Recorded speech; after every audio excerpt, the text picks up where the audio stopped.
Past all the technical difficulties, people. We're going past all the technical difficulties. Once it's your boy I King. Um, and I'm back. Another episode of the Bar Zone live stream. And today we have a special guest, of course, in the building. And I gotta give him a good introduction. Now this, now this dude right here, he he he he's not just a promoter. He's a person for the people, a person for the artists. I had the ability and the privilege of meeting his brother not too long ago, and we've been chopping it up ever since. I would say he's family because he is a brother from another mother. You understand what I'm saying? We have the undeniable, the young black entrepreneur, my man, Mr. Stanley Fields. Playlist Wednesdays in the building, y'all. What's going on? What's going on, y'all? This is Mr. Fields, Plentiful Entertainment Group. Playlist Wednesdays, Mishka Vodka. Yeah, man. And he's also an avid guy with his own vodka brand. So you know he got his own vodka brand. He's doing big things, man. He's doing big things. So what's going on, man? What's going on? Man, you know I was in working, man. Thanks for having me. All right, cool. No problem. Thanks for being here. Now I met you not too no, we met not too long ago through my Bar Zinc Brethren Blue Legacy. And Yeah, that's family right yeah. there.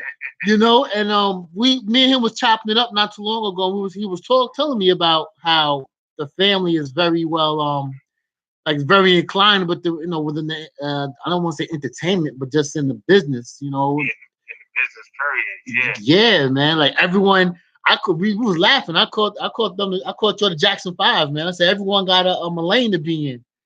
You know what I'm yeah, saying? yeah. I ain't knew this neither.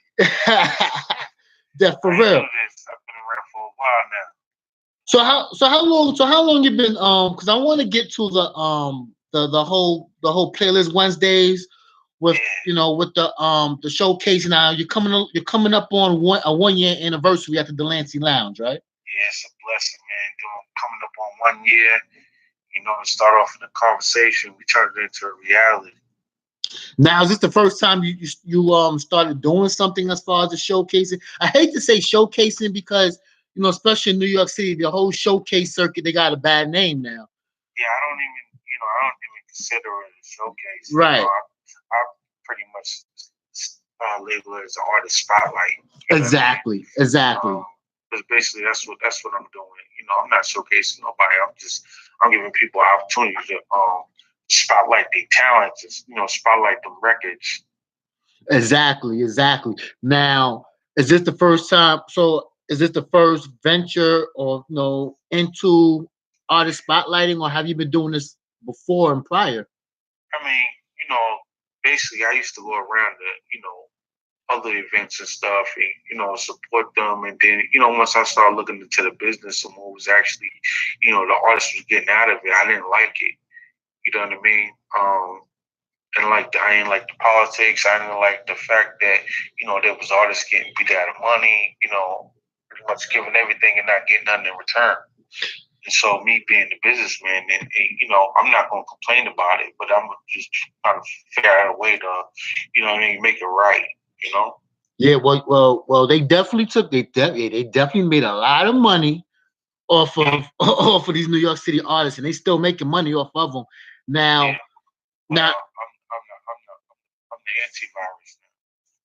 antivirus now. that's what I'm talking about. Now, before this, you was doing radio too as well, right? 'Cause wasn't you? You was Yes, I was. Yes, I was. I was down in Atlanta. I was doing radio. Bringing records from New York down to Atlanta, breaking them. You know what I mean? Bringing artists down to Atlanta, having them do shows down there as well. now. What made you decide to go into this whole entertainment business? Like, what was your wake up call or your Well, your, your epiphany? I grew up in the industry. Just being around my OGs. Um, I'm not going to name drop. I was brought up under the wing by a lot of execs. And just watching people and being in the studio and watching people uh, develop talent and stuff. And in the early '90s, me myself, I had a little rap career, but dealing with those experiences, I fell in love with it. I had a love with being an artist, but I developed a mindset for the business. Oh, got you, got you, got you. So you was doing the whole hip hop thing too, the 16. Well, back then it wasn't even 16 bars. You was doing more like what, 20? Or Yeah, we were just going into one with a hook capping to come in. exactly, exactly. So like early on, trying to be a rapper, or just trying to be a singer. I done tried it all. But you try to be a rapper and a singer? I try to be a rapper and a singer. so you was so you was making sure you was covering all angles. Yeah, I thought I was doing it for the ladies. Well, ironically, he said the same thing. He said that's the reason why he was doing it. He's doing it for the females. The females like, I ain't gonna lie, because the females like the dudes back. I know back in my era, in our era too. The females like the dudes who was in the lunchroom, rhyming or beating on the tables and stuff like that. And so yeah, you gravitated towards it. Yeah, but then you know once being in it, the work and everything, and learning the politics, I didn't want to be an artist. I didn't want to be that person. During the business, I had a knack for it.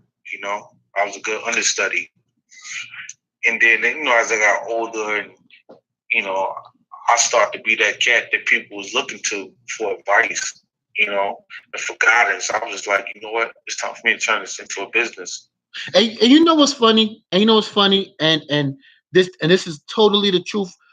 And I get this from a lot of artists now, because we have branched off into the world of branding now, and there's so many jobs you can do within the industry.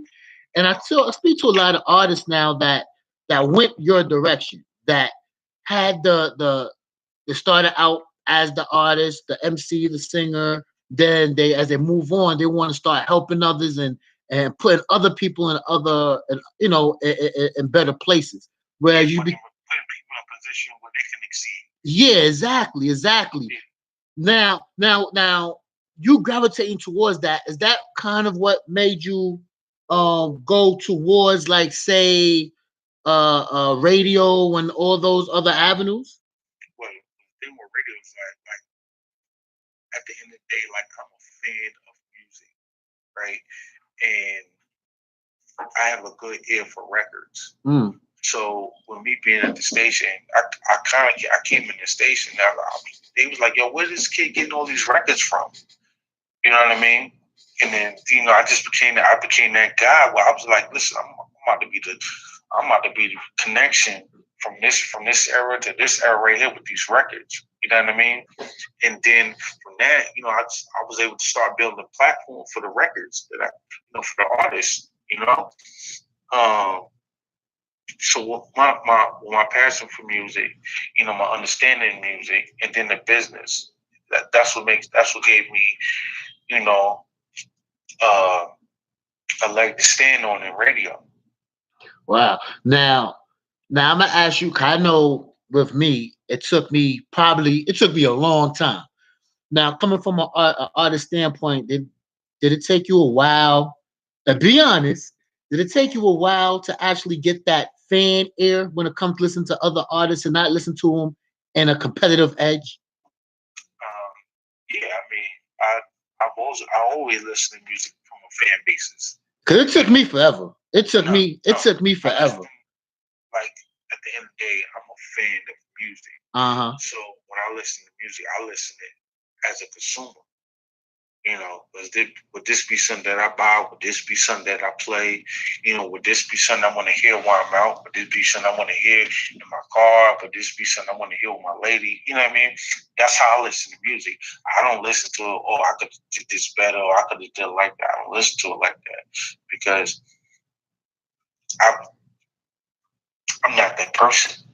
Right. You know what I mean? That's why right now I can do what I can do because at the end of the day, I'm a fan.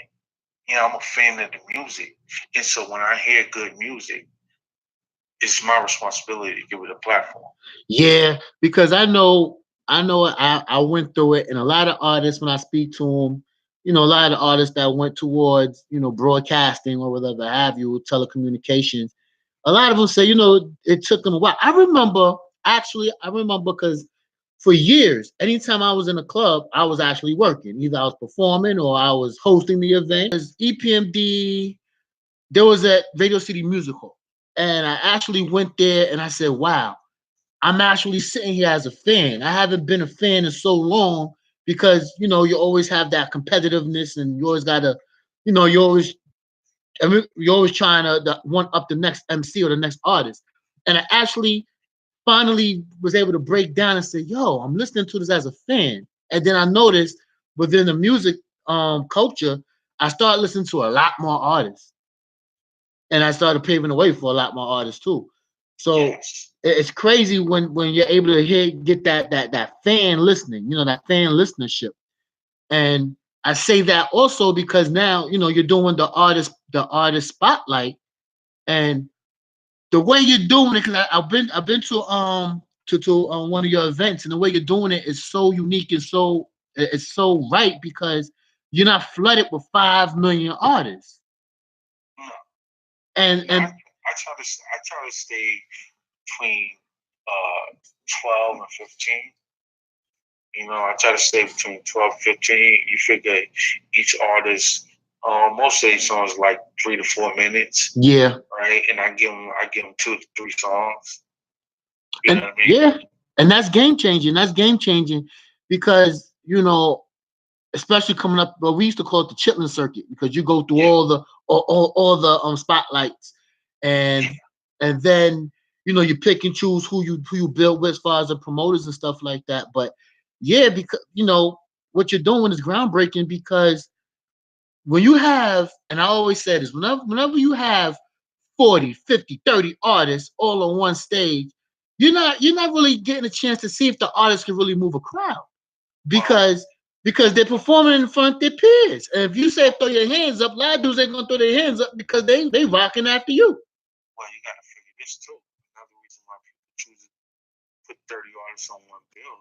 If you got 30 artists and you charge them 75 to, $200 a piece, I mean, you walk away with a pretty penny. Yeah, you're making bread. You're making bread. You're making bread. And so it's not about the artist; it's about the dollar for the promoter or whoever.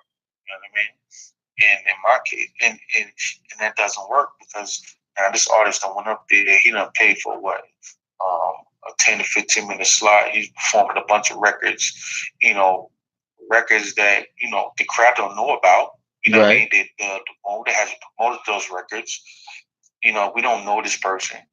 The promoter don't care about the record. He just cares about the dollar. And so with Playlist Wednesday, my thing is I focus on the artist's singles. Give me your single. We're gonna work your single. At the end of the day, people if people come out whether they know you or they're not or they don't, they're gonna remember the single that they heard at Playlist Wednesday. That's why it's a spotlight. Putting a spotlight on the artist and I'm putting a spotlight on the record. Okay, cool. Now I want to know, and I love picking your brain because I know pretty much all the quote unquote promoters in New York City.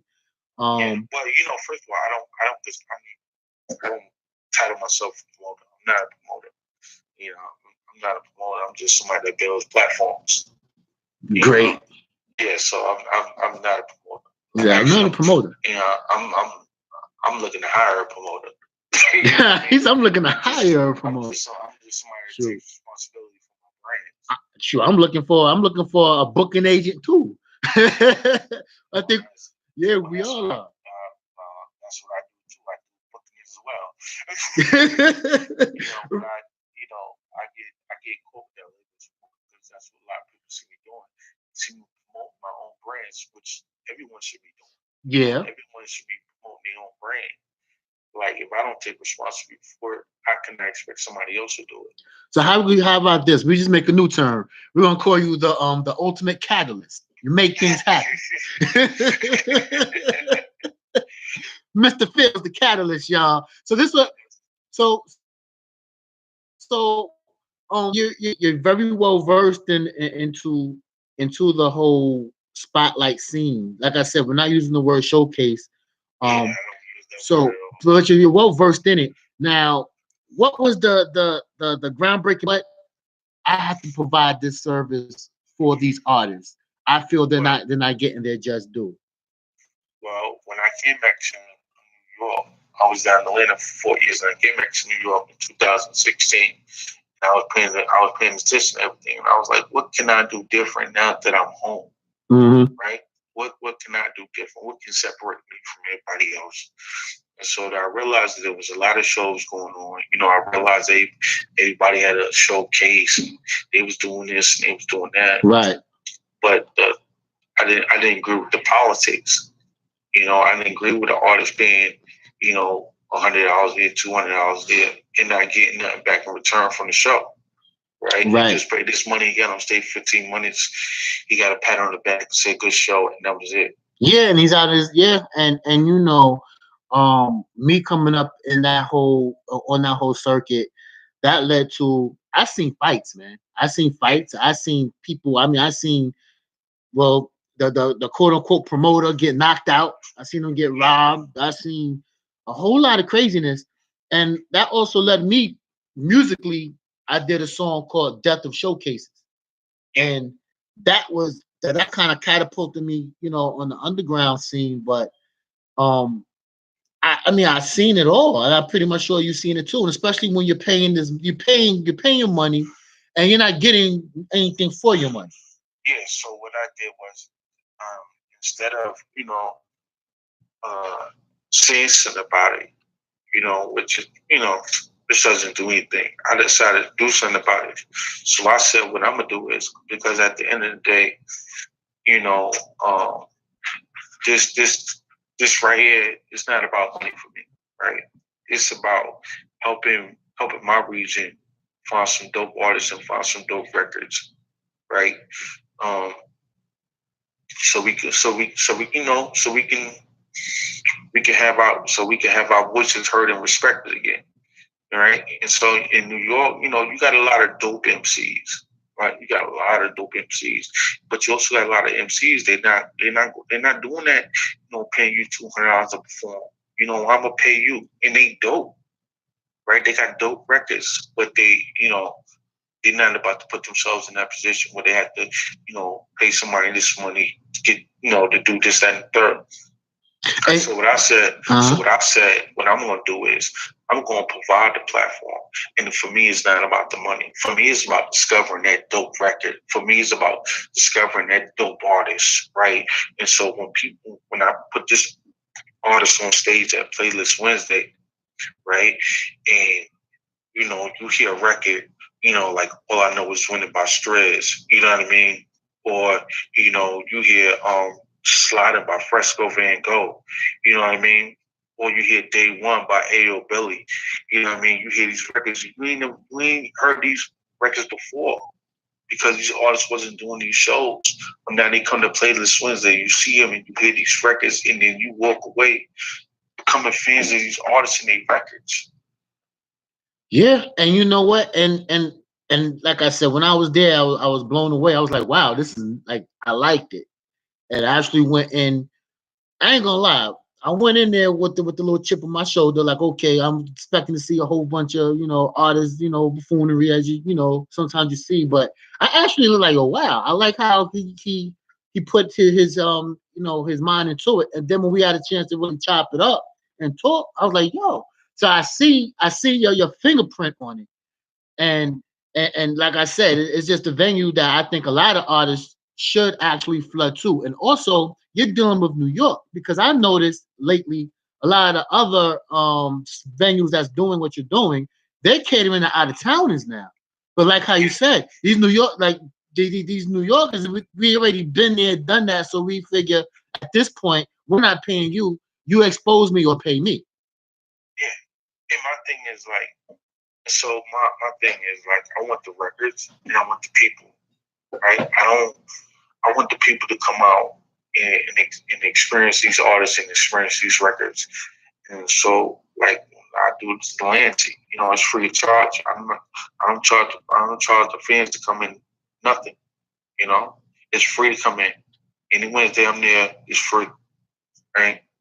Because I want you. I'm giving the fans something. I'm giving you some new records. I'm giving you some new artists, and I want you to be able to come in, you know, free of charge, and you be the judge of what's the next record that's gonna come out of here.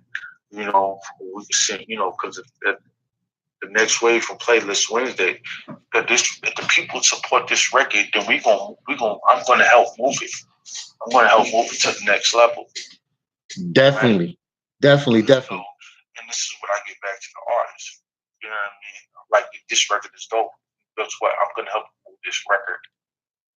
And you know what? You get. I like your fingerprint. I have to tell you, if I haven't told you before, but I'm telling you, and now the world knows. I really like. I'm a fan of how you're doing it, and I like how you put your fingerprint on it. And I like your whole thought process behind it.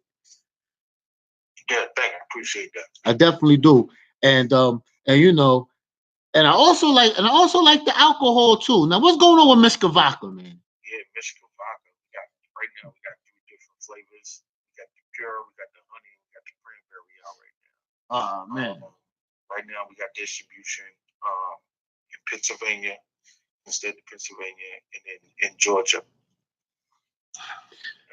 All right. So, I mean, you're trying to be all humble, like my man. My man, man, humble, very, very, very modest. I mean, Mishka vodka, you know, it's something different. Like I said, we got the honey. You know, there's no other honey vodka on the market. I mean, you got your honey whiskeys and stuff like that, but there's no honey vodka. You know, and it's Mishka is all about taste, right? So most vodkas, you know, I'm not gonna mention no other vodkas, you know, when they give you a headache, you know, Mishka, you know, gluten free, healthy. But how'd you come across the vodka? Cause like you're just doing it. How'd you come across the whole vodka? How'd that come across? How come about? Well, actually, my brother, guy he went to school with, Russell Fletcher, Russell Fletcher, right? And my brother went to school together. And then Russell has a distillery out there in Pennsylvania. Oh, really? Wow. Yeah, and he started out with a champagne, and then went to the vodka. The company's been around now since 2008. Wow. Yeah, and we're in the process of developing a grapefruit vodka. Man, you know what? I gotta invest in. I gotta put some. I gotta invest in Mishka vodka, man. You gotta. you got a grapefruit. Yes, we're working on releasing it right now. Wow. Wow. Yeah, so I definitely will be supporting that. You know. So you know, right now I'm doing a bunch of tasting events around the city. You know, right now it makes no sense to get distribution in New York when I can put all the groundwork in myself and my team. Yeah, and definitely, and you know, and especially from the alcohol standpoint in New York, a lot of people do it in New York because you can just do it in one store and just try to bubble it out of there, versus I know for me even trying with Pennsylvania, you have to supply the whole state, right? The whole state got to be supplied, so you really on a larger scale. Yeah, so in Pennsylvania, you know, we got this distribution in Pennsylvania, so we up and down Pennsylvania. You know what I mean? You know, so yeah, we out of the hotels, out of the bars, you know. Yo, definitely. So I mean, wow. So and you know, we have distribution in Atlanta now, and getting ready to start doing getting ready to do the launch down there in Atlanta because we just got our distribution license. Yeah. So man, so that's a lot of money being spent, man. So can I get $1? Yeah. Sure. Like, good lord, that man's doing everything, man. He's like, I mean, you know, at the end of the day, I mean, you make $1, you gotta spend $1, right? Yeah. You gotta spend money to make money. So that's where I'm at right now. Definitely, definitely, But definitely. I'm definitely want to invest in myself and invest in different businesses. So we'll play the Field Entertainment Group, which is entertainment marketing and management company. You know, uh, I also have the Building Shakers, which is the DJ Coalition. Right. We have Mishka, and we have Playlist Wednesday. You know, and so all these things, put together, you know, pushes the movement. Play the field. If anybody's ever seen my logo, it's basically a baseball field inside of a playing card. And each base um, represents a form of the industry: music, film, and fashion. Right. So if you hit all three, what happens in baseball? You score. Yeah, you score. Yeah. Yeah. So that's my motto. Put a team together, be able to hit all three bases to get the win. Right. It's all marketing. It's all wordplay. And it's also execution. Definitely. Well, you definitely executing on a high level right now. I know you said you had a 12:30 appointment, so normally I I try to chop it up with you, but I know we had some technical difficulties earlier.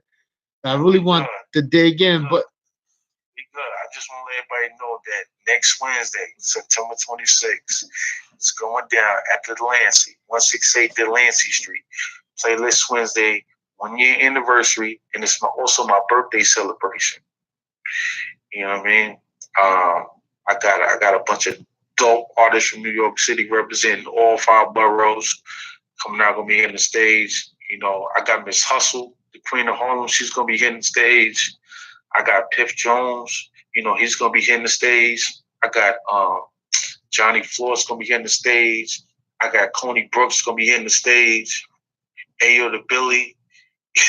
wow. Strez. I got Vegas Black. I got Big Man Global. It's gonna be going down September 26th. I'm guaranteeing you, it's probably gonna be one of my best shows. And I'll be in the building.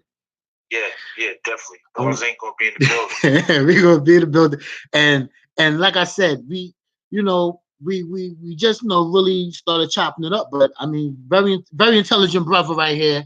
My man got all types of stuff going on. Very intelligent brother. And I do like, honestly, I'm a fan of the playlist Wednesdays. I like what you're doing with it. Keep it up, man. Appreciate that. You're groundbreaking with it. You're groundbreaking with it. I'm gonna let you get, but we have to come back and really chop it up, man. Definitely. Yeah, we have to come back and really chop it up. Um, Once again, Playlist Wednesdays, the Lancey Lounge. The next show is September 26th at the Delancey Lounge in Manhattan. If you're in the New York, New Jersey, Philadelphia, Connecticut, California area, yeah, California, you can fly out, come check it out. It's gonna be going down. We got Mr. Fields, man. Yo, Mr. Fields, thank you, man. Thank you. Appreciate it. No doubt. And once again, y'all never know who I'm gonna have stopping by in the bar zone. Once again, if y'all can donate and support the channel, well, we appreciate it. All donations are appreciated. Um, and come back. You never know who we're gonna have next. We out. All right.